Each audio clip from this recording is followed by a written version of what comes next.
Hey everybody, welcome to DC Daily. I am Tiffany Smith and it is Friday, October 5th, 2018, and we are bringing you all of the giant-sized DC news coming out of New York Comic-Con.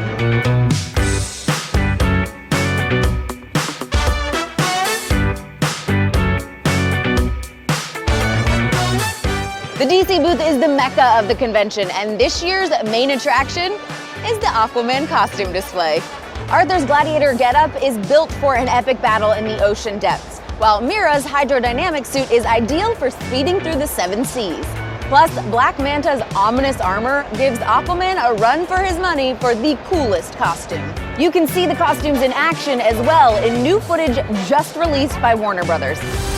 Atlantis has always had a king. Now it needs something more. But what could be greater than a king? AQUAMAN. See the new extended video on YouTube now. We're already drowning in Aquaman awesomeness, and that's just the beginning. The King of Atlantis is also immortalized in a jaw-dropping Lego statue, complete with his mighty trident. Built from over 30,000 individual bricks, Aquaman's life-size Lego likeness is standing guard at the DC booth and keeping the peace in the convention center. You can continue feeding your Lego obsession with the new Lego DC Supervillains game, and you might recognize a certain voice playing Hawkgirl. It's me. And our very own Harley Quinn Smith got a sneak preview from executive producer Phil Ring. So what villains do you have that we've never seen before in a Lego game? So we really wanted to go big on this game with the roster of villains. We have some really kind of quirky ones in there. We're massive DC fans in the office. So a couple of personal favorites. We have the Clock King, we have Calendar Man, we have the Ventriloquist. There'll be some characters that will be surprised. It's the first time we've ever seen them in a game. And the other thing we thought about was, you know what, wouldn't it be great if you could actually make your own villain and put yourself into this world and into this story? So midway through the opening cutscene, you get to create a villain. And you can go to town on customizing it. You can hit randomize and see what turns up, but then you can go and individually change arm, chest decals, legs, head, beards. You can put wings on it. So if you want to have like purple fairy wings, you can do that. Or if you want to run around as a giant hot dog, you can do that. And then that character progresses. So you unlock, it's not just cosmetic, it's new abilities. So if you want to be as fast as the Flash, you can do that. If you want purple lightning coming out your left hand, you can do that. If you want to shoot green bubbles from the tip of a toilet plunger, that's also a choice in the game. When can we play this game? It's really not long. We're actually going to be releasing on October 16th. It's available on PlayStation 4, Xbox One, Nintendo Switch, and PC. The entire game can be played in co-op. And what's great is on things like Nintendo Switch, you can literally just take half a Joy-Con each and start playing the whole game in co-op. So really not too long to wait now. Stick around the booth for an up-close look at the brand new DC Primal Age figures from Funko. DC just announced a comic based on that line that'll be written by Teen Titans scribe Marv Wolfman. It's brand new, but it has that feel of those great toys back then, and you have the characters, you know, they're rough and tumble, Yeah, they're all muscles. They're all right back here. They're so cool. And this castle is to die for. I mean, it's just an incredible toy. And it's the type of thing that when I was asked if I'd be interested in working on it, I wasn't sure until I saw the toys, and the toys are what turned me around and convinced me this could be a lot of fun. Yeah. I love wacko ideas. I love just silliness. And the characters, you look at them, you have to smile. You cannot look at those and go, oh, these are deep, dark, grim things. These are fun. But I feel like that's the voice that they have. Exactly. Like, and they have to walk like this because their muscles won't let them relax. Big, yeah. It's comics. Yeah. You should have a great time with it. The DC Universe panel here at New York Comic-Con gave fans the latest news about shows like Titans and Young Justice Outsiders, including info on when the series will launch.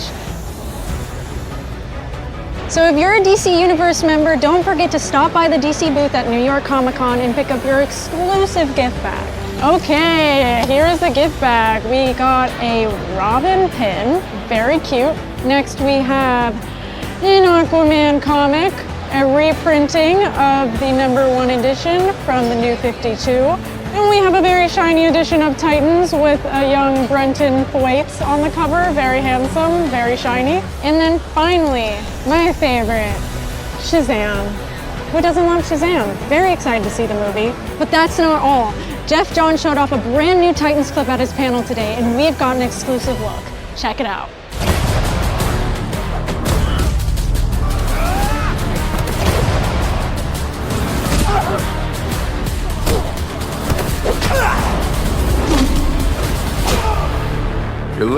wonder?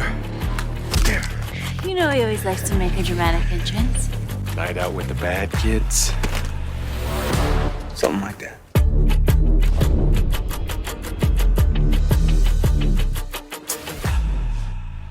For collectors out there, make sure you stop by the Graffiti Designs booth to pick up Comic-Con exclusive variant covers of your favorite DC series. They've got 11 different books to choose from that are so shiny they'll trigger your magpie syndrome.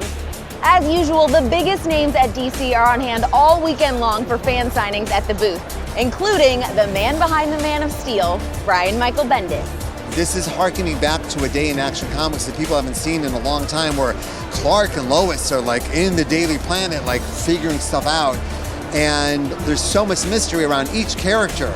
And because I'm so new at DC, I'm using every opportunity to bring in every guest star in the world. I don't mean to, but I'm Superman, and there's someone who has a piece of kryptonite in my office. I gotta call Batman, gotta call my buddy. Jimmy Olsen's coming back into the forefront of the book, and you're gonna find out who the mystery of the Red Cloud is. So we have an invisible mafia, and in that invisible mafia, there's a lot of mystery new characters that have been slowly working things in Metropolis. Robinson is part of it, but there's someone they're answering to. We're gonna meet who they're answering to in Action Comics 1006. And she is like the queen pin of Metropolis. She's like this brand new character you've not met before, but she also might own the Daily Planet. That's the latest coming out of New York Comic Con, but we are keeping tabs on all of the fun this weekend, and we'll have a full roundup for you on Monday.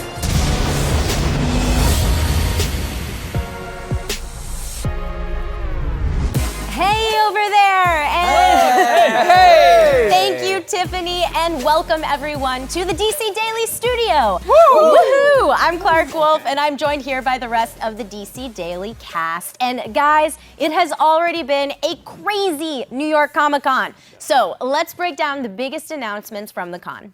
Get ready, here we go. Titans already renewed for a second season. Woo! Harley Quinn animated series has additional casting announcements. In addition to Kaylee Cuoco voicing Harley Quinn herself, the show will now include Jason Alexander, Wanda Sykes, Lake Bell, Alan Tudyk, JB Smoove, and Ron Funches. And finally, Matt Bomer is playing Negative Man on Doom Patrol. This is so much information, but we have so much to look forward to. It's a lot going on. I'm really kind of hoping that, because like Kaylee Cuoco comes from basically TV royalty, and I'm hoping that she really kind of brings her fan base with her from, like I said, from being such a big hit on TV. Hopefully that trickles over to the Harley Quinn series as well. With some serious nerd cred as well. Absolutely. Big Bang Theory. I like also Wanda Sykes.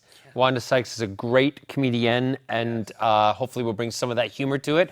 I hope, however, she may be playing something that is a little more serious. You never know. That would be fun. Right? But Alan Tudyk.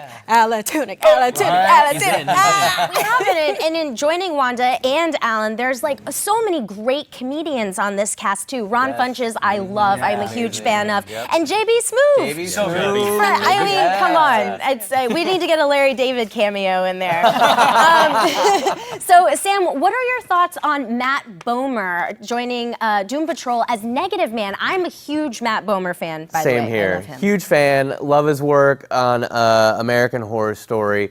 I think he's going to do great in the role, but I love what this says about their approach to Doom Patrol and the Doom Patrol source material. The great thing about Doom Patrol is that they are the strangest heroes of all time, and particularly in the Grant Morrison run with Richard Case. What they do with Negative Man and where they take that character is so great and so phenomenal, and the fact that they cast an actor like him in that role shows they're really taking it seriously, so I can't wait to see it. And I don't want to gloss over that Titans news that I had earlier. Already signed up for a season 2. Yeah. So this bodes very well, and a great sign for fans. But in addition to that, this new Hawk and Dove Titans clip. Amazing. So Brian, what are your thoughts? Like, did they get it right? Well, look, what Titans clip have we seen that hasn't had any of us get hyped up, That's right? a great point. The tone, the feeling, the action. So you see Hawk and Dove here, partners in crime. Hawk has that kind of unbridled violence. The costumes, they're really leaning into the Hawk and Dove look and feel.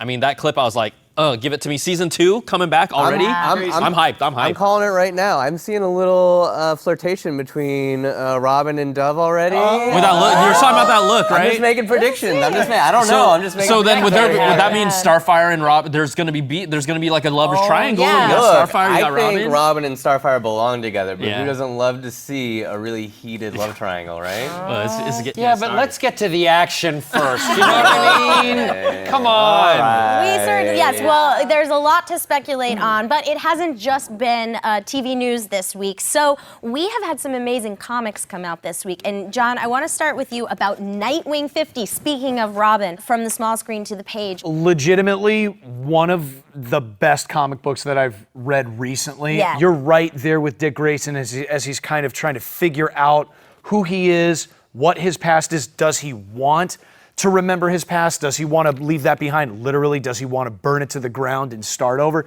It was a true page turner, and legitimately, I remember putting it down when I was done with it, being like, that was an amazing comic book. Really great. Yeah, and he is super hot with his haircut. With that buzz cut. That is completely not content related. I just want to say that I thoroughly enjoyed looking at this issue. In addition to reading it, I take his struggles very seriously. I'm calling it right now, a romance between Nightwing and Clark.